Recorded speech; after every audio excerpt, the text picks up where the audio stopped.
Hello friends, welcome to the channel. आज हम पढ़ेंगे संविधान के फैक्ट बेस्ड क्वेश्चंस। और ये संविधान ऐसा चैप्टर है जो सभी एग्जाम्स के लिए बहुत इम्पॉर्टेंट है। तो आप सभी इसको ध्यान से पढ़िएगा और नोट डाउन करते रहिएगा। जो ना पता हो, जो पता हो उसका रिवीजन करिएगा। चलिए स्टार्ट करते हैं अपनी वीडियो। फर्स्ट क्वेश्चन, सबसे लंबा लिखित संविधान कौन सा है? भारतीय संविधान। सेकेंड क्वेश्चन है, मूल रूप से संविधान में कितने अनुच्छेद व अनुसूचियां थीं? 395 अनुच्छेद व 8 अनुसूचियां थीं। अब प्रेजेंट टाइम में ये 450 अनुच्छेद व 12 अनुसूचियां हैं। किसे मिनी संविधान कहा जाता है? 42वें संविधान संशोधन अधिनियम 1976 को। भारतीय संविधान का कौन सा भाग संविधान की आत्मा कहलाता है? उद्देशिका। संविधान सभा की पहली बैठक कब हुई थी? 9 दिसंबर 1946 ईस्वी में। संविधान सभा की प्रथम बैठक के अध्यक्ष कौन थे? डॉक्टर सच्चिदानंद सिन्हा। ये अस्थायी अध्यक्ष थे। भारत सरकार का प्रथम विधि सलाहकार कौन होता है? महान्यायवादी। अगला है, उद्देशिका प्रस्ताव किसने प्रस्तुत किया? पंडित जवाहरलाल नेहरू। नेक्स्ट है, भारत में संविधान सभा के निर्माण का आधार क्या था? कैबिनेट मिशन योजना 1946। फ्रेंड्स, यहाँ आपको जिन क्वेश्चन के आंसर्स पता है वो साथ साथ में कमेंट बॉक्स में अपने आंसर देते रहिए, जिससे आपका कॉन्फिडेंस में बिल्डअप होगा। तो चलिए नेक्स्ट क्वेश्चन की तरफ बढ़ते हैं। प्रस्तावना में भारत शब्द का कितनी बार उल्लेख हुआ है? 2 बार। प्रारूप समिति का गठन कब किया गया? 29 अगस्त 1947। नेक्स्ट है, संविधान में भारत को क्या कहा गया है? राज्यों का संघ। प्रधानमंत्री के कर्तव्यों का उल्लेख किस अनुच्छेद में है? अनुच्छेद 78।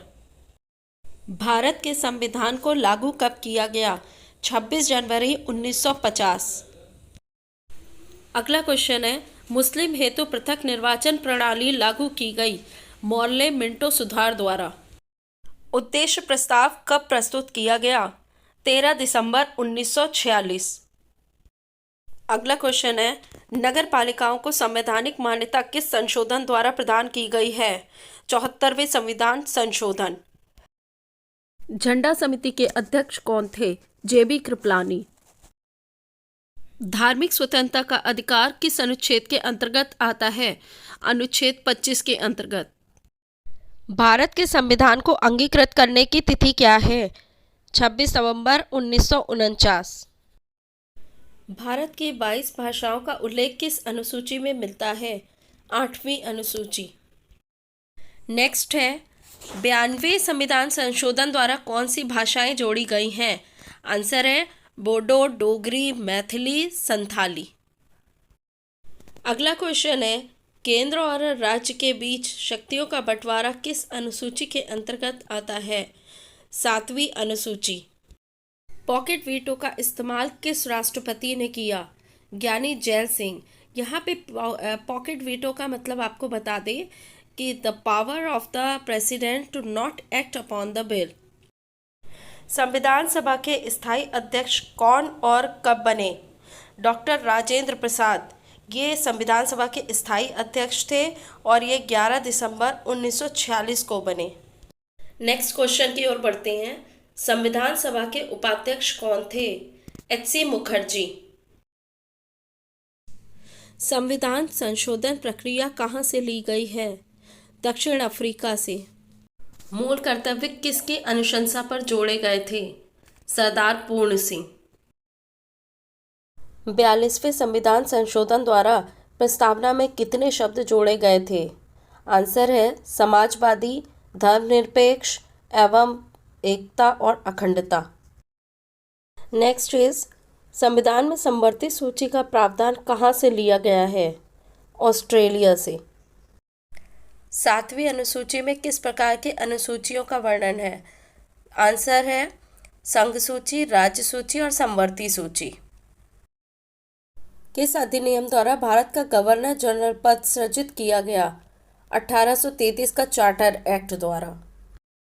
किस अनुसूची में अनुसूचित क्षेत्रों अनुसूचित जनजाति के बारे में वर्णन किया गया है? पांचवी अनुसूची।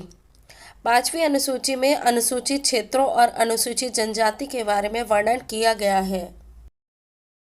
हम भारत के लोग जैसी शब्दावली का उल्लेख संविधान में कहाँ किया गया है? प्रस्तावना में। न्यायिक समीक्षा की अवधारणा कहाँ से ली गई है? अमेरिका से। राष्ट्रपति किस अनुच्छेद के द्वारा दोनों सदनों की संयुक्त बैठक बुलाता है? अनुच्छेद 108।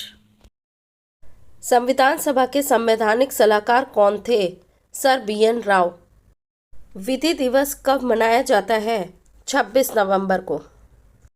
1935 के अधिनियम को किसने दास्तां का अधिकार पत्र कहा? पंडित जवाहरलाल नेहरू। प्रथम बार राष्ट्रीय ध्वज कब फहराया गया था? 26 जनवरी 1930 को। राष्ट्रीय ध्वज की डिजाइन किसने तैयार की थी? पिंगली वेंकैया। भारतीय संविधान का सबसे बड़ा स्रोत क्या है? आंसर है 1935 का भारत शासन अधिनियम। तो ये फर्स्ट पार्ट था कॉन्स्टिट्यूशन का। सेकंड पार्ट में हम फिर मिलेंगे अपने नेक्स्ट वीडियो में। तब तक आप इसका रिवीजन करते रहिए और ऑब्वियसली सेकंड पार्ट भी आपके लिए बहुत इंपॉर्टेंट होने वाला है, तो आप उस वीडियो को भी ज़रूर वॉच करिएगा।